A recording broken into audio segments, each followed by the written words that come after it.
Hi everyone, it is Tuesday and I'm back. I have a skating specific exercise that builds on to the Choctaw sequence that we started yesterday.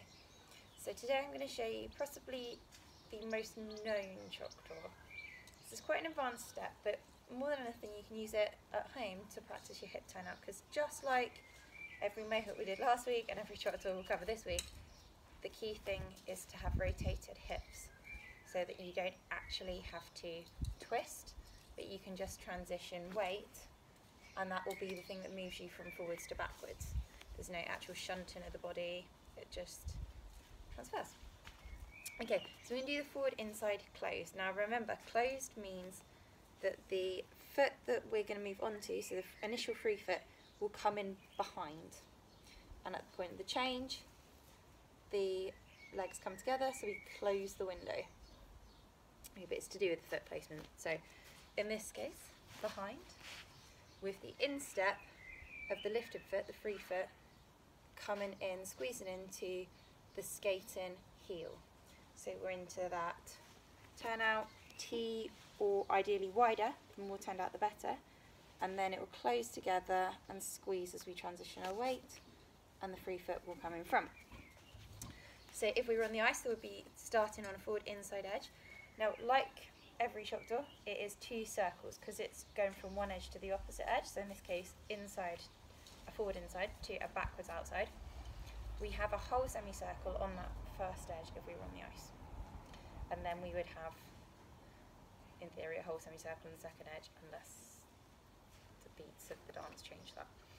Okay, so we would take the forward inside edge in an extended position, a basic forward push position, for a whole semicircle. So it would come all the way around back to the same line of my mat. So if I'm pushing from this side of the mat, the inside edge would come round to the opposite side of the mat, and I'm now facing the opposite way.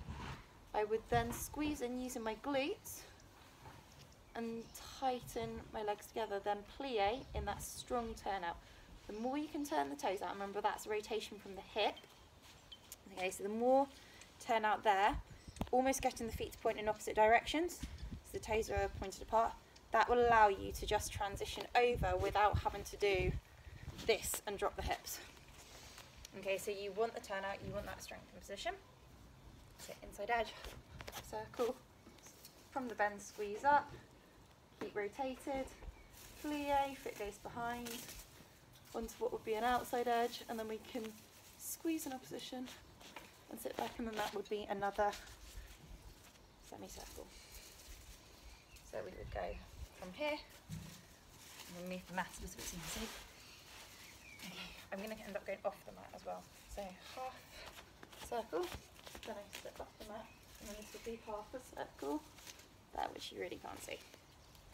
Or smaller, two pointing, back where it come from, behind, strong turnout, and then ends in the other side. Show you on the other foot.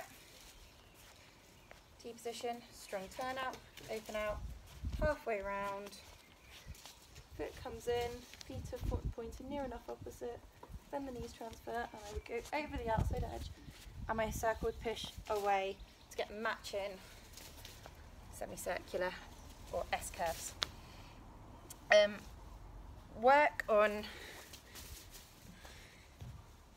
plies with the bend and squeeze through in pretty much very open third to almost fifth position, because that's the point that we turn, is literally that step and then a nice extension. And that is that for today. So remember, forward inside closed Choctaw means entry edge is an inside, going forwards, whole semicircle, foot comes in behind because it's closed, turning out, rotating from the hips, maintaining good posture, ribs in, hips under. And then the exit edge, pushing back out, is on a backwards outside, free leg usually extended forwards. And that's it. Bye bye.